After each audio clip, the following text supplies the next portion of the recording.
প্রিয় দর্শক বন্ধুরা, এই মুহূর্তের জন্য অত্যন্ত বিগ ব্রেকিং নিউজ আপডেট প্রাথমিক থেকে। বয়স ইতিমধ্যেই পার হয়ে গিয়েছে 60 বছর। এবার নিয়োগপত্র হাতে পেলেন চাকরি প্রার্থীরা।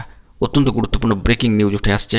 এই ভিডিওর মধ্যে সবটাই আলোচনা করছি, তাই অবশ্যই গুরুত্বপূর্ণ ভিডিওটিকে সম্পূর্ণ শেষ পর্যন্ত শুনে বোঝার চেষ্টা করবেন ও চ্যানেলটিকে সাবস্ক্রাইব করে নিয়ে সঙ্গে থাকবেন। ইতিমধ্যেই বন্ধুরা একটি বিষয় নিয়ে চারিদিকে শোরগোল পড়ে গিয়েছে নিয়োগপত্র পাওয়াকে কেন্দ্র করে। নিয়োগপত্র পেলে চাকরি প্রার্থীরা আনন্দে উচ্ছ্বাস ব্যক্ত করেন, কেউ কাঁদেন, কিংবা দীর্ঘদিনের জমে থাকা সমস্ত যে আবেগ তাকে প্রকাশ করেন। কিন্তু এখানে উচ্ছ্বাস ব্যক্ত করার আর জায়গা নেই, কারণ 41 বছর পর নিয়োগপত্র পাচ্ছেন চাকরি প্রার্থীরা, যাদের মধ্যে 4 জন আবার মৃত।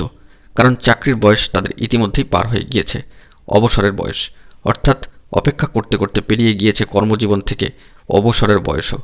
কেউ কেউ জীবন থেকে বিদায়ও গ্রহণ করেছেন।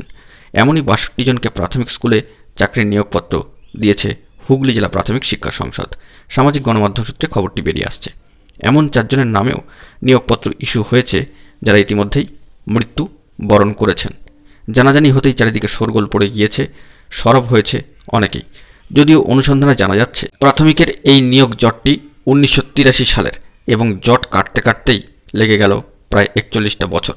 সম্প্রতি জট কাটার পর হুগলি জেলা প্রাথমিক শিক্ষা সংসদের চেয়ারপারসন 66 জনের নামে নিয়োগপত্র ইস্যু করেন, যাদের সকলেরই বয়স 60 বছর পেরিয়ে গিয়েছে। 4 জনের মৃত্যুও হয়েছে। এক্ষেত্রে নিয়োগপত্র ঘিরে অনেকে উল্লিখিত স্কুলে গিয়ে খোঁজ নিয়েছেন, কেউ আবার সার্কেল অফিসে গিয়ে যোগাযোগও করেছেন। নিয়োগপত্র পেয়েছেন পান্ডুয়ার সম্মানীয় এক বাসিন্দা।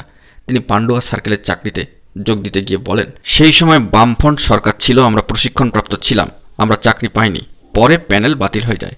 এখন শিক্ষা সংসদ থেকে নিয়োগপত্র পেয়েছি, কি করে হলো জানি না। আবার 71 বছরের সম্মানীয় এক বৃদ্ধ বলেন যে, আমরা 83 সালে মামলা করেছিলাম, এখন চাকরি দিচ্ছে, কি করে দিল জানি না। 60 বছর তো অবসর হয়, আর এই বয়সে কি করে চাকরি করব, বিষয়টা সত্য উদ্ঘটিত হোক। তবে এই বিষয়ে হুগলি জেলা প্রাথমিক শিক্ষা সংসদের সম্মানীয় চেয়ারপারসন মহাশয় এখনই কিছু বলতে চাননি, যা বলার পরে বলবেন বলে জানিয়েছেন। হুগলি জেলা পরিষদের শিক্ষা কর্মাধ্যক্ষ সম্মানীয় সুবীর মুখোপাধ্যায় মহাশয় বলেন, মহামান্য আদালতের রায় কার্যকর করা শিক্ষা দপ্তরের দায়িত্ব। সেই রায়কে কার্যকর করা হয়েছে। জেলা প্রাথমিক শিক্ষা সংসদ সূত্রে জানা গিয়েছে, 2023 সালে 20 ডিসেম্বর হাইকোর্ট রায় দেন প্রার্থীদের নিয়োগপত্র দেওয়ার। সেই মতো 66 জনের নিয়োগপত্র ছাড়া হয়।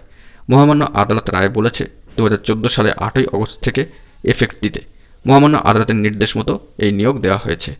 60 বছর পেরোলেও অনেক কিছু সুবিধা পাবেন। বন্ধুরা, একেবারে সামাজিক গণমাধ্যমের সূত্র ধরে এই চাঞ্চল্যকর শোরগোল ফেলা খবরটি কিন্তু উঠে আসলো। নিয়োগপত্র পেলেন 60 বছর পেরিয়ে যাওয়ার পরে এই সমস্ত প্রার্থীরা।